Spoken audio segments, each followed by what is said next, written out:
Мына қарашы. Аллай. Мынаның бәрі өсіп қалған сазандар ғой мынау дейтін. Әдемі сазандар мынау. Сазан балықтары мынау дейтін. Қараңыздаршы мынау. Қарашы.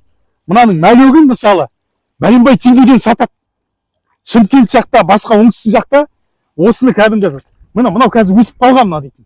Өспей жатып осыны мәлөкке зар болып осыны сатып алып жатады адамдар. А бізде міне қараңыздар қаншама. Мынау не болды салдары? Мынаның Соколок пен Черный речка никогда қосылмайды. Айтып берейін ба сіздерге? Міне соның кесірінен қазір зардапты шегіп жатыр.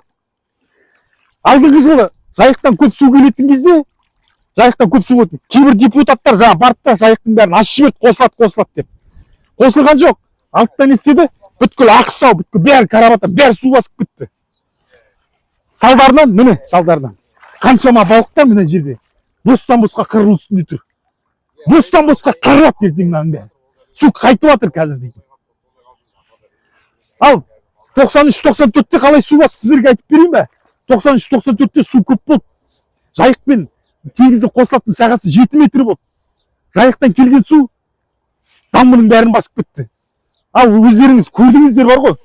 Жайыққа теңізбен қосылатын жері Тобықтан келеді, Тобықтан.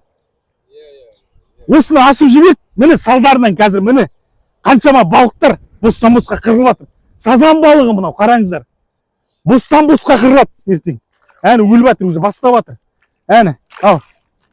Міне, мынау Карабатанның тұсы мысалы. Қаншама балық, керемет балықтар.